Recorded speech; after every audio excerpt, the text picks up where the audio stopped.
जय हिंद दोस्तों, आपका स्वागत है आपके अपने YouTube channel learning point with Abhishek sir पर। दोस्तों, अगर आप चैनल पर नए हैं तो चैनल को सब्सक्राइब कर लीजिए और बेल आइकन प्रेस कीजिए ताकि आप डेली डिक्टेशन पा सकें। दोस्तों, आपसे पहले उत्तराखंड APS और EPFO और ग्रेड C के लिए कंबाइंड पेड बैच चलाया जा रहा है। EPFO में आपको 2 डिक्टेशन डेली प्रोवाइड किए जाएंगे और जब आपकी स्किल टेस्ट डेट आ जाएगी तो आपको 3 डिक्टेशन डेली प्रोवाइड किए जाएंगे और लाइव क्लासेस भी ली जाएंगी। वहीं आपका APS के लिए 3 डिक्टेशन डेली प्रोवाइड किया जाएगा। इसकी जो फीस रखी गई है APS की 500 और EPFO की 600 रुपये है।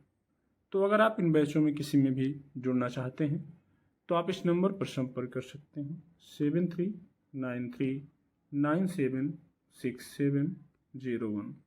इस नंबर पर आप हम व्हाट्सएप या टेलीग्राम पर मैसेज कर सकते हैं, बैच की इन्फॉर्मेशन ले सकते हैं और अगर आपको ज़्यादा ज़रूरी लगे तो कॉल भी कर सकते हैं।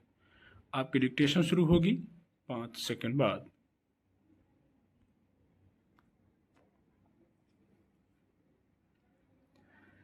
तकनीकी संसाधनों पर निर्भरता बढ़ते जाने से व्यवसाय, वाणिज्य, निजी और दफ्तरी कामकाज में तेजी तो आई है, मगर इसमें एक खराबी किस कदर दुनिया की सारी रफ्तार रोक देती है, इसका ताजा उदाहरण माइक्रोसॉफ्ट के नए सॉफ्टवेयर में आई गड़बड़ी है।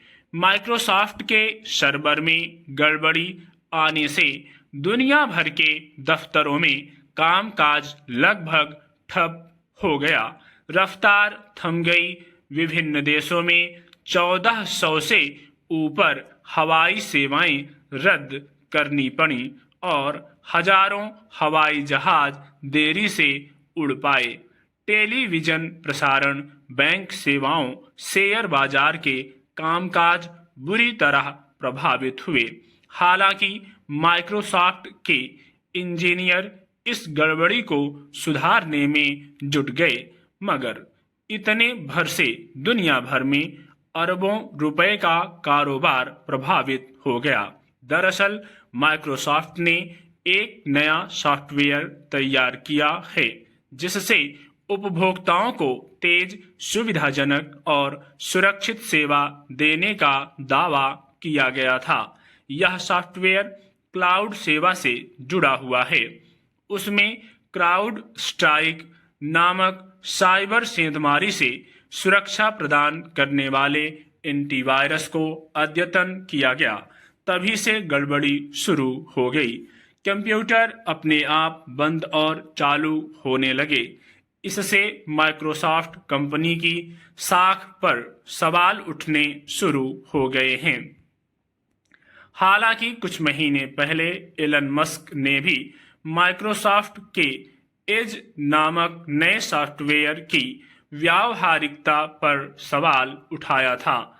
उन्होंने एक्स पर लिखा था कि यह सॉफ्टवेयर अव्यावहारिक है जो कई कंप्यूटरों से एक साथ जुड़ जाता है और इस तरह इसकी सुरक्षा विश्वसनीय नहीं रह जाती।